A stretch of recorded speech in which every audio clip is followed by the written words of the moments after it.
Okay, my friends, I want to start with a little singing. Yoga is embodied practice, and singing is the same, using our respiratory system, using the whole of our being to just highlight a verse from this week's Parsha. V'asu li mikdash v'shachanti b'tocham, and you shall make for me a sanctuary, and I will dwell within them, within the people, within their hearts. The words are in the chat in transliteration, in English and in transliteration, and feel free to sing with me or feel free to listen and let sound wash over you. God, prepare me to be a sanctuary, pure and holy, tried and true. With thanksgiving, I'll be a living sanctuary for you. And you might choose to turn your palms to face up to receive that becoming a living sanctuary. Ve'asu li mikdash ve'shachanti betocham v'anachnu nevarech ya me'ata ve'ad olam.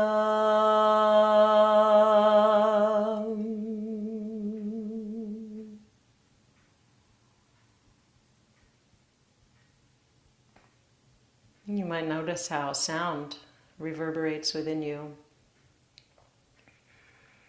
Whether it's from the feeling of breathing in the rib cage or from the feeling of resonance of sound in your sinuses, in the bones of your face.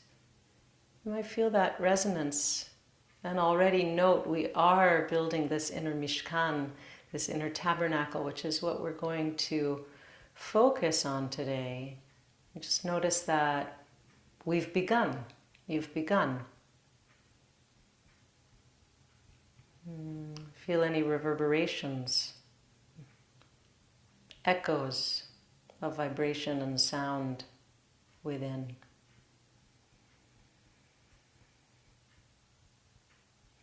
As you're ready, you can open your eyes. We're going to start by making a jelly roll. Jelly roll!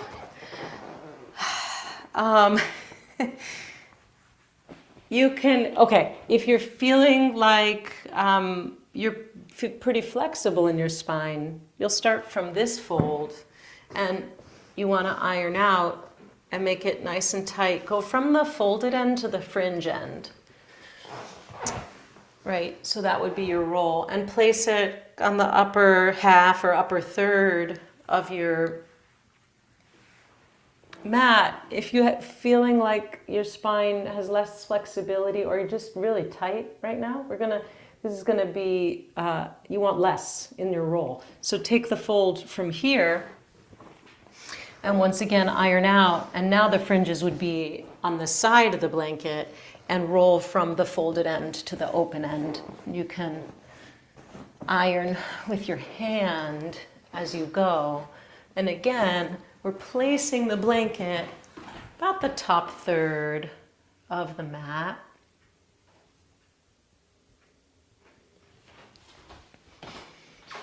And here's what I'd like you to do. You're going to start by putting the tops of your shoulders onto the blanket. Take your elbows and hook them around. And then knees bent, press into the feet a little bit to move your head toward your head, side of your body. Take the skin of your back, kind of pin the flesh of your back down the body so that you move the trapezius muscles downward. Right? Make some space between neck and shoulders. And where you want the blanket to be on this first pass is at the bottom third of the shoulder blades. Oh, it feels so good. So it should feel good. I wish I could stay here with you, but I'm going to sit up and talk to you while you're here. And what I want you to do is inhale, really especially breathe into that upper chest. And as you take each exhale, let the body drop. Let the body give over to the floor. So we've had the 10 Commandments. We crossed the sea in Parshat Beshalach. We received the 10 Commandments in Parshat Mishpatim. And now we come to, so we received, rules and regulations about how to cohere as a community. And now it's time to build the spiritual space in which we will carry the sacred presence of the divine in our wanderings through the desert. As I'm talking, you can just let my words wash over you a little bit. Really focus at least 50%, if not more, on your breathing and on just releasing to the mat. So the latter half of Shemot, really almost half of the book of Exodus, the final 5 parshiot are about the building of this Mishkan, this sacred presence for dwelling. The parsha opens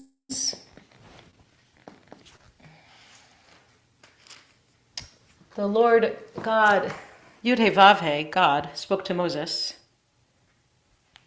Daber el bnei Israel, tell the Israelites, v'yikchu li truma, bring me gifts. That's the name of the parsha, truma, gifts. Me'et kol ish asher yudvenu libo, from every person whose heart so moves them. Tikchu et trumati, to bring gifts to me. So when you're ready, move toward the head side of the mat to the next spot on your back, which will be like the lower ribs, sort of base of your rib cage, right where the diaphragm attaches in the back. And again, if you notice that the blanket is too high, if your breath is stuck, you can come off and change up the blanket so that there's less of a roll, or unroll it a little bit. This Hebrew, yidvenu libo, whose hearts moved them, nedivut lev is the word for generosity. Nedivut lev, and we're going to see this for the next parshiot, all the way to the end of the book. From their generosity, let them bring gifts, right? Ve'asuli mikdash, and make for me a sanctuary, v'shachanti betocham, that I can dwell within them. So I want to share a little bit from Rabbi Yael Levi on this beautiful parsha, again from the book Directing the Heart, Weekly Mindfulness Teachings and Practices from the Torah. And now the mystery calls, this is just a piece of what she wrote, and now the mystery calls, make for me a sacred place that I might dwell within you. Bring me gifts of what you love, gifts of beauty, radiance, and joy. Bring me gifts of what you value, what you hold most precious and dear. And make for me a sacred place that I might dwell within you. Know that it's not your gold and silver I desire, nor your dolphin skins, copper, or your jewels. What I'm asking is for your generosity, your nedivut lev, yeah? Your willingness to give. When you're ready, move once again toward the head side of your mat, so that the blanket roll, the jelly roll, is between the base of the ribs and the pelvic crest, the top of the pelvis. So depending on how much length there is in your torso, it'll be different for each of us, but essentially below the ribs and above the back of the pelvis. Take your time and see what there is to find there. For I'm seeking intimacy, Make for me a sacred place by opening your heart and lifting up the work of your hands. Create a space for my presence by honoring your beauty and offering your gifts.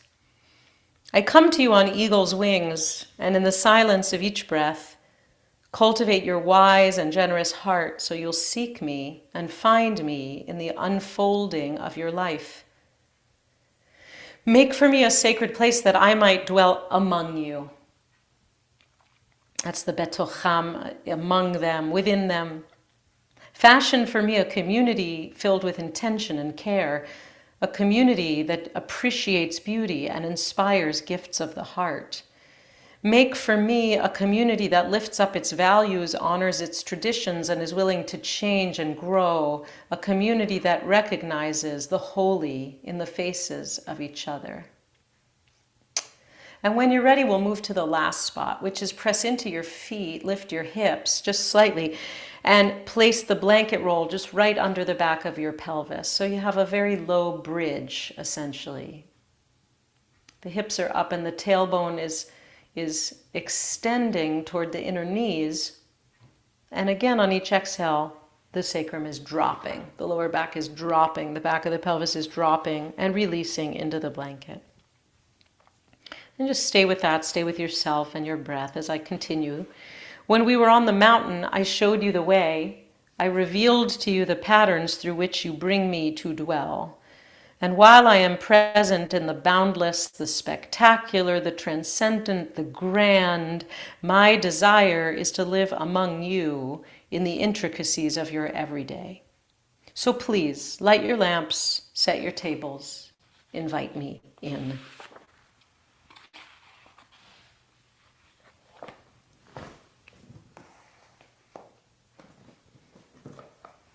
And then when you're ready, you can press into your feet and lift your hips once again and just move the blanket away out to the side and place your hips back down on the floor so you're in neutral spine here, constructive rest as we call it.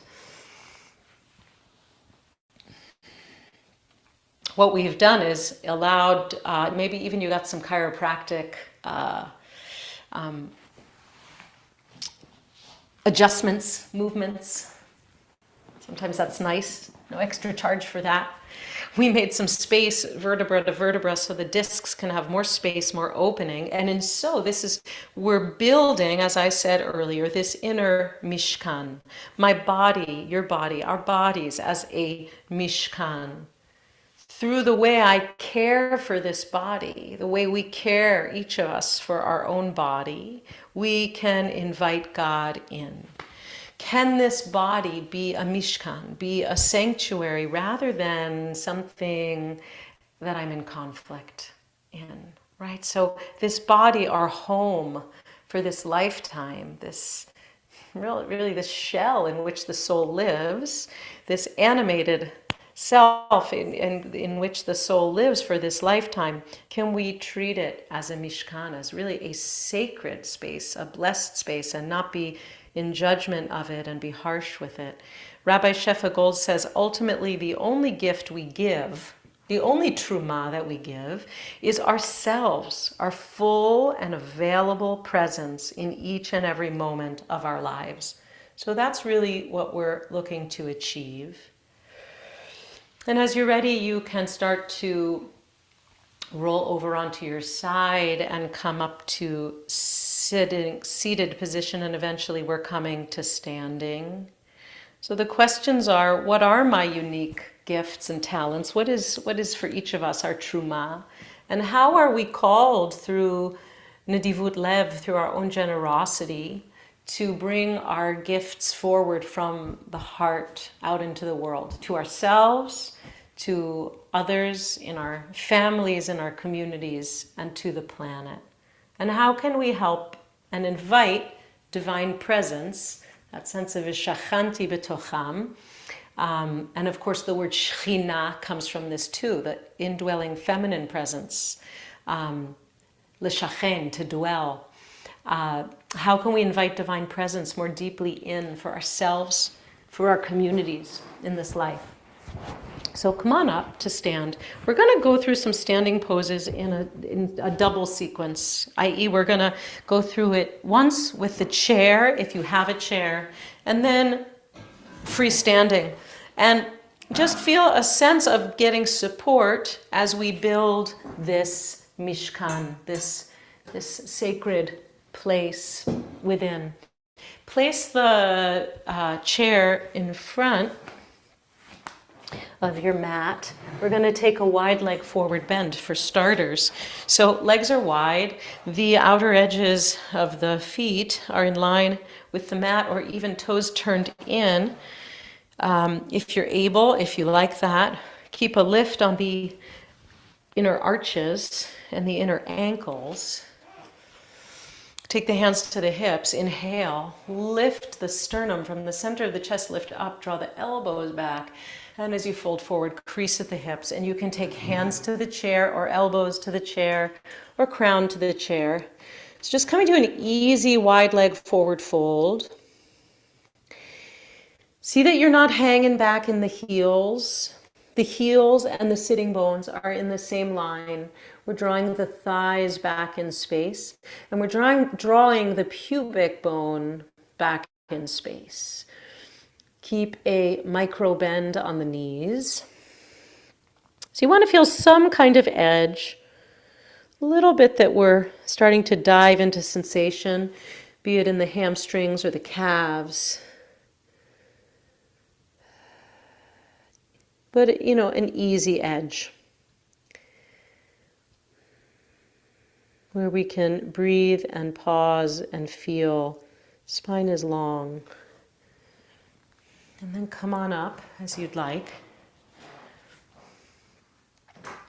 We're going to take the chair over to the right side. We're going to take warrior two. So that means the leg is over the chair. And of course, if you don't have a chair, just follow these poses and you'll do them twice. The first cycle a little less and the second cycle a little more deeply. But if you do have the chair, we're really drawing on the support that the chair gives us to rest the thigh. And you can prop up with more blankets if you want to be a little higher in your warrior pose. So you'll see what's needed for you. The feet are the same as usual. The right toes are turned out, the left toes are turned in, and the front heel is in line with the back arch. The torso is tall, plumb line through the center. Let the thigh rest. Let the right sitting bone descend. Feel that. And you can take the arms out to the sides, shoulder height, palms facing down, with a little bit of isometric sense of activation through the arms, activation through the lat muscles as you draw the outer shoulders or the outer armpits down. Be here and breathe. And then we can take the right forearm to the right thigh and come to side angle. Extend from the heel all the way to the crown. The upper arm can be on the hip or the upper arm can come up and over. You can decide. Third option is to take the top arm to the back of the chair and use that to spin the torso and the rib cage a little bit up toward the ceiling to open the ribs, the intercostals. You can decide where you want to be in this pose. When you're ready, come on up. We'll change it to the other side. Same thing, warrior two into side angle. Left toes out and the right toes in. Find warrior two. See that femur bone, your thigh bone, can really just descend, can drop. Extend the arms if you like. Take the gaze over the left fingertips.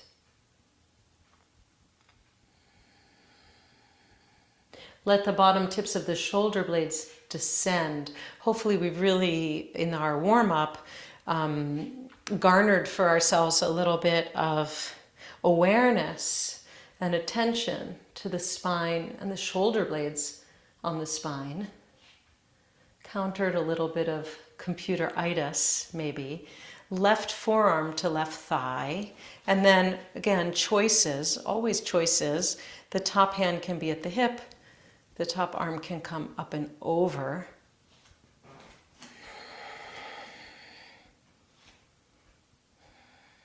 And or the top arm can come back and take hold of the chair and help use the chair to spin those left ribs under you and forward.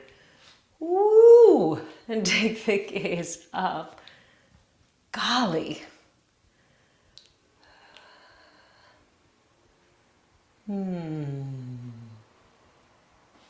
Be where you are.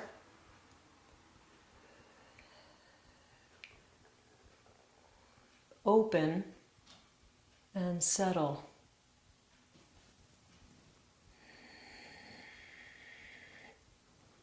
And then as you're ready, come on up.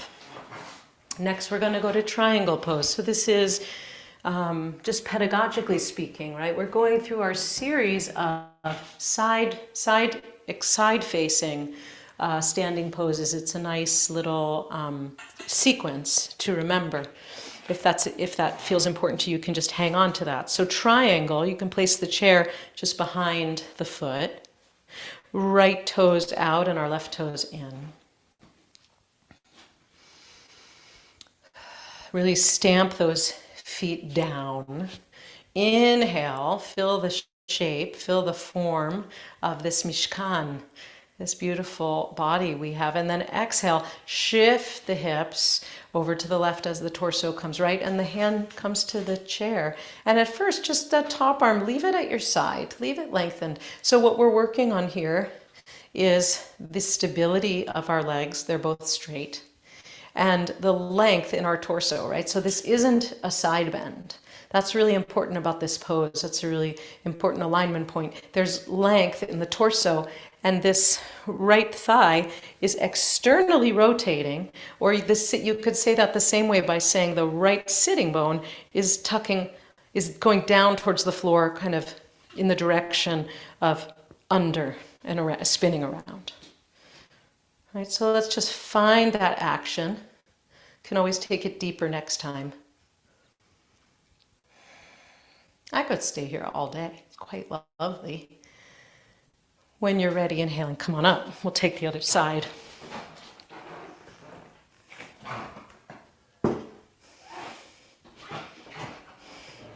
Same thing. Right toes in, left toes out. Inhale. Exhale, shift the hips, shift the torso. Bring the hand to the chair. Right, so we can really find that sense, especially when we're here, rather than trying to come, all the way in so quickly, of widening across the low back. We can remember when we had the blanket under the sacrum. And taking that left sitting bone down and under you as you rotate outward.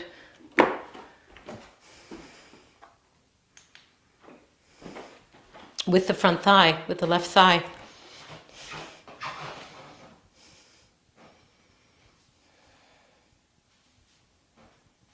And then as you're ready, come on up. We're going to do a little bit of front facing now, okay? So,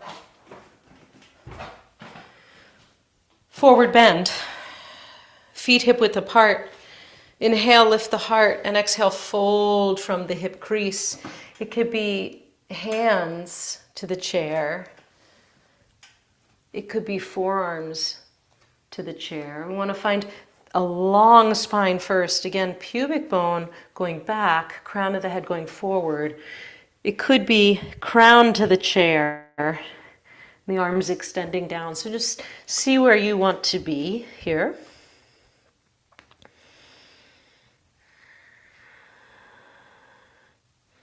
And then as you're ready, come on up. And then come around to the other side of the chair. Again, depending on your chair, it'll depend what you need to stack up over here, but we're going to take warrior 3 by coming right up against the chair and then folding from the hip crease over, Hands to the sides of the chair, but not too weighted. You don't want to put so much pressure into your wrists. Draw your navel in and up. Draw the core to some stability and lengthen the crown of the head. Stamp that left foot down and inhale and lift the right leg behind you. Right leg is at hip height. This is warrior 3. The toes are pointing down. The right hip is closing down. Closing down towards the floor. What I mean by that is that you have, again, really broad expanse across the sacrum.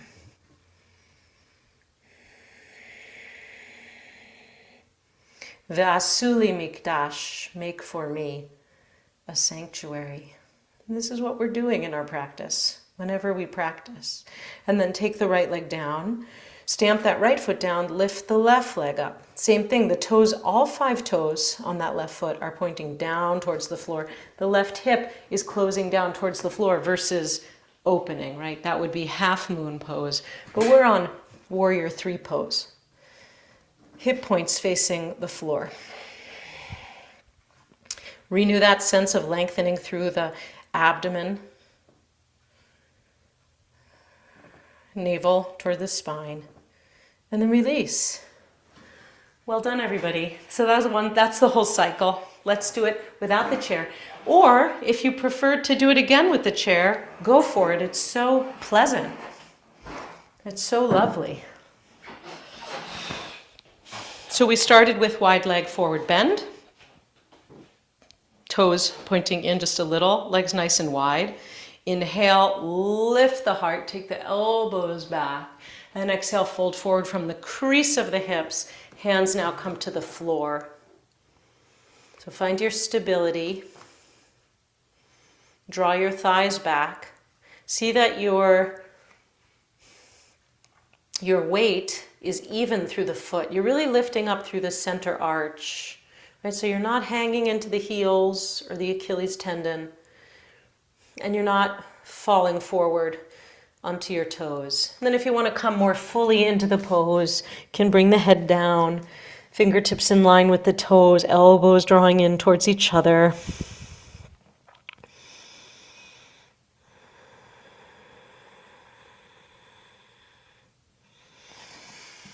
And as you're ready, rewind and come on out of the pose. Good. Heel toe your feet in just a little bit closer. We'll take warrior 2, right? So right toes out, left toes in. Inhale the arm shoulder height and exhale bending through that front knee. So we can draw from the support we had with chair.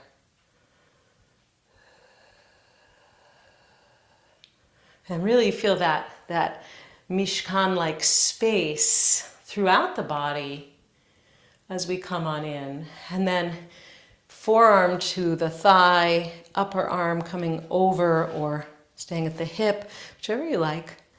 Perhaps pressing into that right forearm to help spin the ribs, to take the gaze up, right? So you don't want to crank the neck.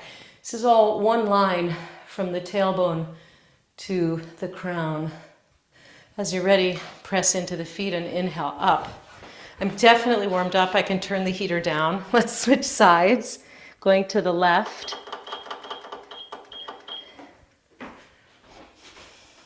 Warrior 2. Inhale the arms and exhale, bend that left knee, come on into the pose. A little or a little more, see where you are. No pain or strain to the knee, and not sending the knee ever past the ankle. We want to keep that in line. Torso plumb line at the middle. And then as you're ready, forearm to thigh, and coming into side angle in whichever way you would like. And again, you can press into that left forearm, press it against the left thigh to help spin the left ribs under you. And take the gaze in the upward direction. When you're ready, press into the feet, inhale to come up. Triangle pose, turn the feet, going in the direction toward the right now again. Inhale the arm shoulder height. Fill that inner mishkan with breath. Nishima. And then exhale. Send the hips over to the left as you send the torso over to the right. Bring the bottom arm down. Top arm can stay at the hip again. You can come up.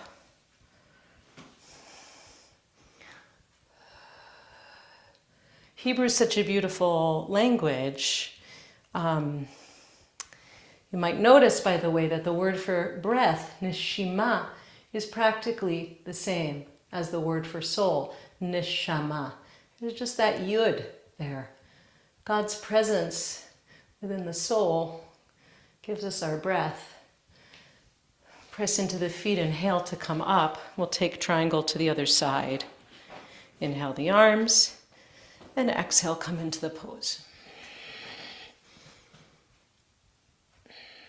You come on into the pose, and then you make your refinements. Once again, feeling that left sitting bone tuck under you or draw under you as the left thigh externally rotates.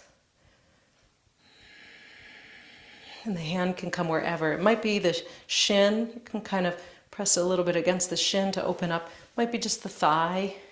We'll see where it comes. It might be the big toe. But you don't want to sacrifice and come into a side bend in order to come into this pose.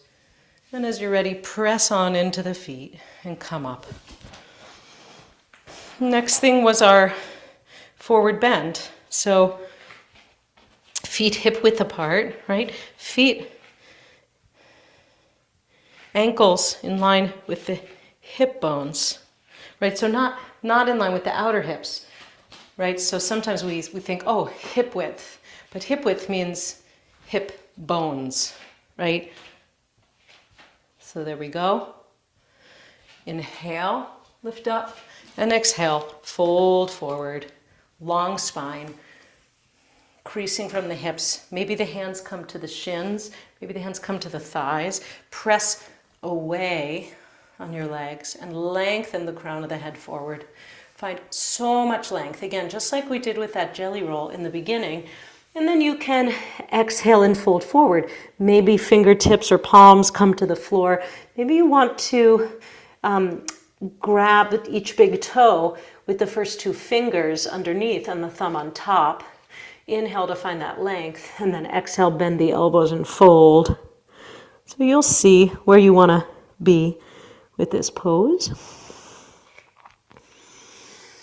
And then inhale, lengthen,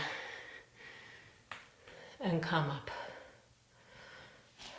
Well done. Beautiful. Warrior 3. Pièce de résistance. Okay, we're going to step into the pose. So once again, you can do it with the chair for support. And you have choices about where your arms go. From less hard to more hard, it would be arms by your sides. Would be least difficult. A little more difficult, maybe airplane arms. And most difficult, arms extended by the head and palms facing in. Right, so the farther we take the arms from the center line, the more the core has to engage and work hard. So we're going to have the right foot as our standing leg. We're going to step forward onto the right leg. Decide what you're going to do with your arms. Inhale deeply, make length in the leg, in the spine, and then fold over like you're folding over the top of the hip onto that standing leg. And remember, we try to turn down as much as possible that left hip point, close it to the floor. Toes facing down. Couple of breaths. When you're ready, inhale. Come on up. Pause. Notice any sensations within the body. Did the heart rate go up? Did you get warmer? Do you feel your skin in a different way? And then we'll do the other side. Let's inhale. Let's exhale and step forward onto the left foot. So we ready that post, that standing leg. Inhale, bring the arms to wherever you're going to use them. And then exhale, fold forward over the standing leg, right? So the leg is not higher than the hip. It's okay if it's lower, but if you can, heel and sitting bone in the same line, toes facing down, right hip moving down towards the floor, closing the hip. And then as you're ready, inhale, exhale, and release. And take a moment now. Take one hand to the belly and one hand to the heart. You can even close eyes and just notice how you feel.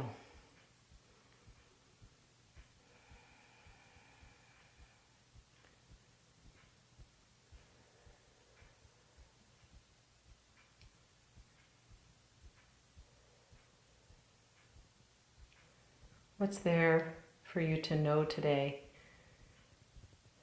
from the echoes of our standing poses?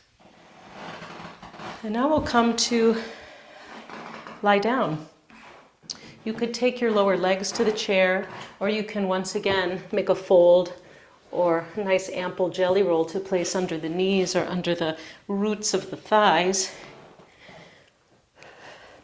And we'll lay it down.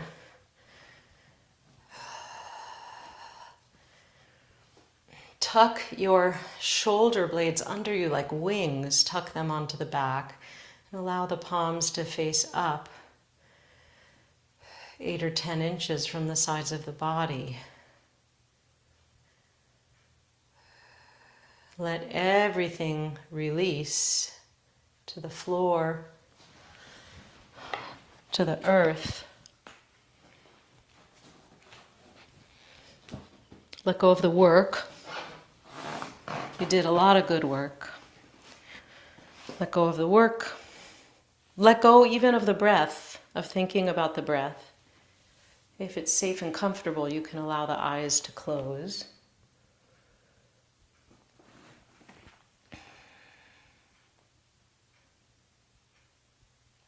Give yourself a couple minutes of total silence.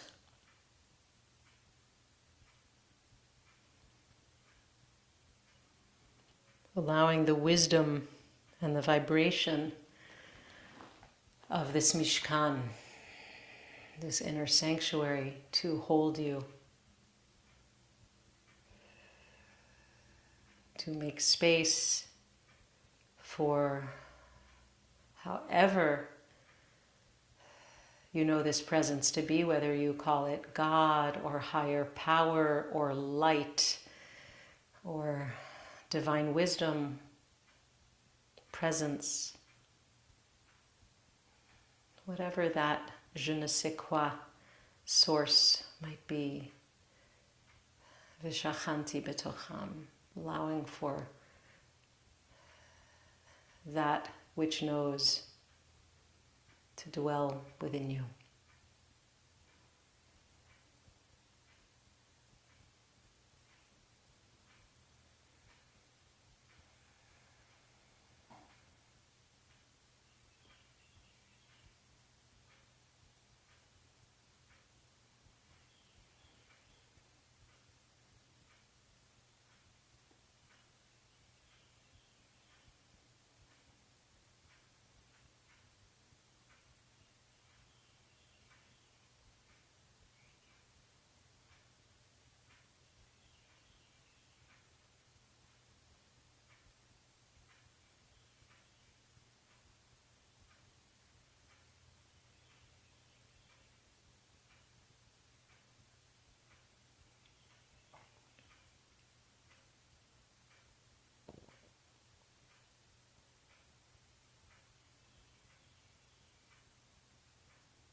And as you're ready, starting to deepen the breath, to bring your presence back into the room by wiggling fingers and toes. And you could take your arms above you onto the floor. Make kind of a starfish shape with your body. Legs are as wide as the mat, arms are as wide as the mat. Inhale deeply into the belly, the rib cage, the upper chest. When you get to the top, hold the breath, squeeze your fists, squeeze your toes, squeeze your face into a raisin face. Hold the breath for a moment and then release. And just melt back into the mat. Feel that melting. And then begin to make your way up to a comfortable seat. Take your time. And we'll close first with chanting again this beautiful verse from Parshat Truma, Be'asuli Mikdash. Again, it's in the chat, English and then the Hebrew. To put a chatima, a seal on our practice today. Ve'asuli mikdash ve'shachanti betocham v'anachnu nevarech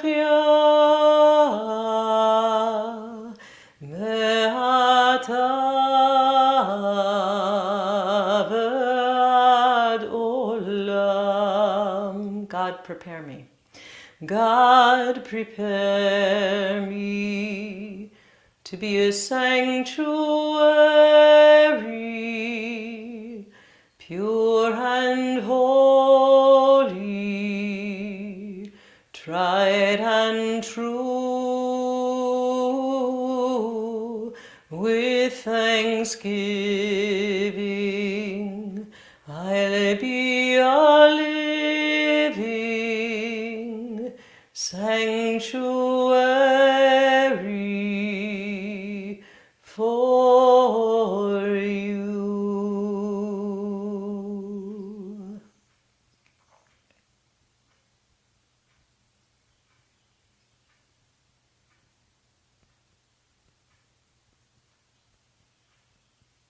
And as always, we don't hold the practice for ourselves, but we send it out into the world. We're so grateful that 2 captives were rescued, 2 hostages were rescued overnight, last night, by IDF forces, but we're keenly aware of all those that are still in captivity. And so as we've been doing every week, we pray for their well-being and for their safe return with words from our liturgy, Achenu, Kol Beit Yisrael, and I add also Achiotenu, Kol Beit Yisrael, brothers and sisters in the entire house of Israel. So feel free to sing with me, and or let the words wash over you. Rachel will place that on the screen.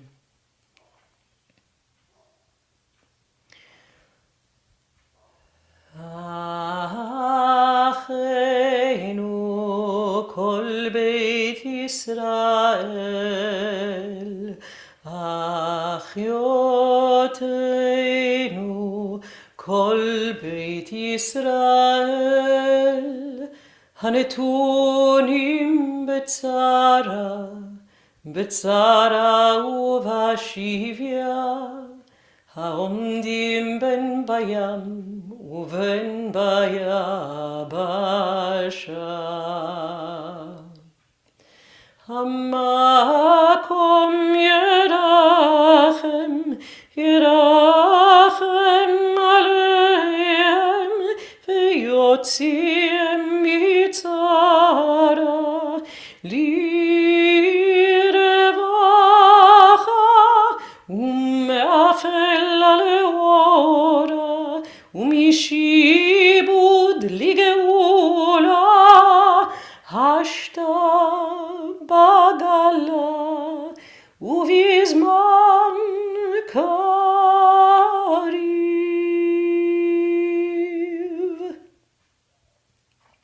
Hastily and speedily in our days, may they be returned to safety. Amen. Shavua Tov, everyone. Chodesh Tov. Wonderful month of Adar, and have a beautiful week in this week of Parshat Truma. A reminder, please join us on Thursday, or any day, but join me on Thursday for the Daily Sit if you're able. Love to see you there. It always really, I do scan the participants and see that you're there, and it makes me very, very overjoyed, very happy. So come if you can on Thursday live. That's 12:30 Eastern till 1:15. 12:30 to 1 is the sit, and then 1 to 1:15 is Q&A if you're able to stay. And of course, as always, if our practice today or any of the practices or sits that we have been offering through IJS have been meaningful to you, please make a donation if you're able in any amount so that we can continue offering these wonderful free resources. So we're open for some Q's and some A's and some reflections. You can place them in the chat, or you can also use the raise hand function. Either one.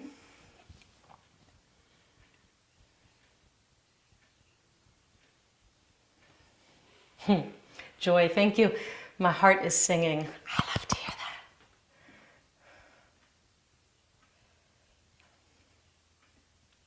I see some nice smiles, so that's always an indicator that it's been a positive practice for you. How is the inner sanctuary and the Ner Tamid connected? The eternal flame, Valerie's asking, right? That when you go to the synagogue and you see either a lamp that hangs in front of the ark, or one time, oh my gosh, anyone in Minneapolis, Mount Zion Temple, where Debbie Friedman actually grew up, they literally have a bowl of fire on the bima as the Ner Tamid. It's amazing. I mean, it's like a fire pit.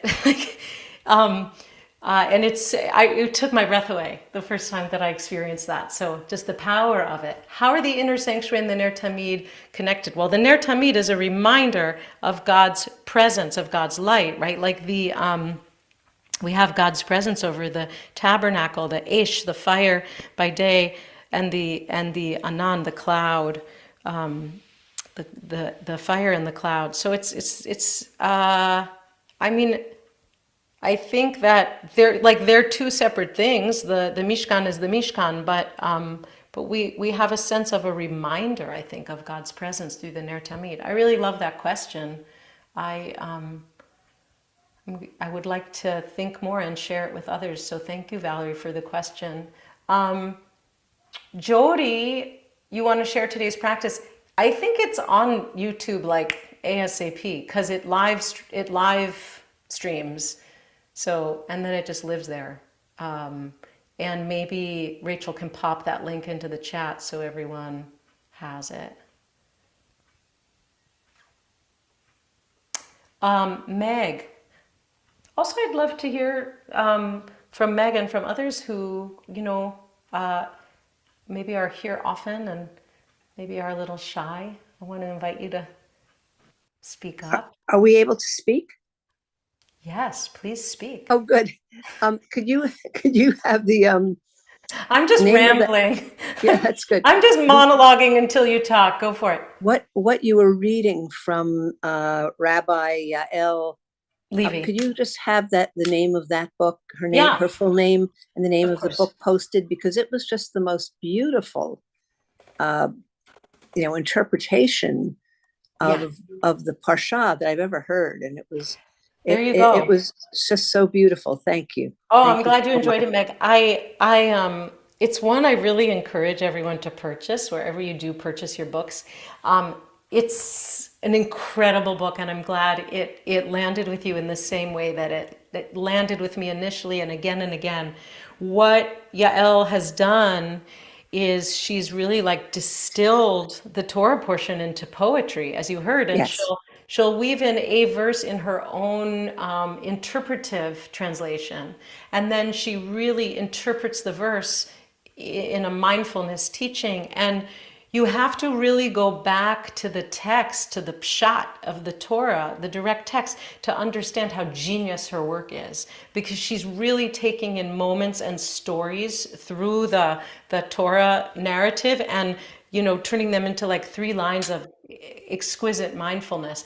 And then she also offers for every single parasha, there's a guided meditation. I mean, a couple paragraphs written that you could use as a guide for the week. So I put it into the chat. And I saw. Thank you so much. from my heart to yours, enjoy.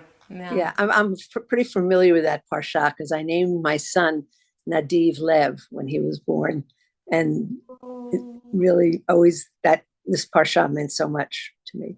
Oh, that's so nice. Thank you for sharing. And then he actually changed his name, his American name to Nadav. Yeah. Great. Beautiful. Everybody in this room is going to remember that now. which brings an extra sweetness, right? Because the teachings don't really come full until we hear the personal stories, I think. Susan, so thanks, Meg, for sharing. Thank you. I just wanted to thank you, and I attended your class yesterday, Sunday morning, and this was a similar, and it was wonderful to have that shorter practice today to just reinforce what we did yesterday. And so I thank you for that. But I have a physical question. Sure. Are there any alternatives to, in the beginning, when you lie on your back and you roll the blanket? The blanket. And yesterday I rolled it thinner, and today I rolled it thicker to see the difference. And I get a lot of, not severe pain, but pain in my lower back, and I tried putting my legs up. If I tilted my pelvis a little bit, it eased it. But is there any other way to sort of release? And I did have a chiropractic moment. There was definitely a crack in my chest. Was it a good one or a bad one? No, it was a good one. Good. Usually when I get them, they're good ones. Did making the blanket roll, Susan, help with the pain level? No. Okay, No. so another recommendation I might make is to turn the blanket the other way. It's a little bit different, but to have it vertical along your spine and start the blanket. You can start the blanket right above your hips, or you could start the blanket at the base of your rib cage. You could kind of just play with that and decide. And it's like, instead of, you're doing a bit different of a back bend that way. Like when we have the blanket horizontal, it's quite an arch. When we have it vertical, we're like separating from the midline and allowing ourselves to open a little more this way. But you might like that. You might enjoy that. I find it's a little more gentle, and just make a very, very small roll. The blocks will make you feel worse. No, what I did with the blocks, I can't, my hands don't reach the floor. Yeah, it's quite a lot of arch when you use the blocks, and they also can be a little bit hard. So I would not, I think that. No, I use the blocks on my arms. So, No, but I'm talking about, I understand what you're saying. When you put the blocks under your spine. No, that would be too much. That's higher. I wouldn't do it. You could just use something smaller, or simply don't bother. Or you could, if you do it against a wall, like if you stand against a wall with something like a tennis ball might be worse or better for you. Also, these, like the balls you get for melt or anything, these sort of gushy ones, you could stand against the wall with the block right in between your shoulder blades and see if that gives you a little bit of something. Okay, thank you. It's just always a matter of like a play. good idea. Yeah. Play around with it. Yeah. I'm sorry you had pain, and I'm glad you responded by changing it up or stopping, because that's really important. Karen Morris. Oh, hi. Am I unmuted? No, you're unmuted. You are Okay, live. Weird delay that we get from the. Okay. Yes, thank you. You're on air. Practice. Now I have like another music in my soul to carry with me from the Bitocham, from the Nigun today. So two things. One, I've been doing yoga with you long enough that like the cycle has returned, and I just love this segment and this portion and thinking about the Mishkan. And I was like, oh yeah, We're back. we're back. Yeah, like it's so familiar, and but yet we can find new meaning. Did you give us this? Is there a link to that recording somewhere, or who's the Which verse that recording? you the verse that you were singing, the sanctuary? Well, Or is that just a melody that you know? Or is there somewhere we can? people do it differently. I do know that Rabbi Cantor Angela Buckdahl and I think it was Cantor Dan Mutlu at the time, although it might just be her and Cantor Julia. Oh, They made a really nice recording out of Central Synagogue, like a whole disc. You yes. can find it. And this melody is on it. And I Yeah. think they used that verse. So people, when I originally learned it, first of all, to be clear and give attribution, the song itself is a Christian song, is or a gospel sort of style. Scruggs, Randy Scruggs. Do I have that right? And so we appropriated it, took the English, which was Lord prepare me. Usually we change it to God prepare me.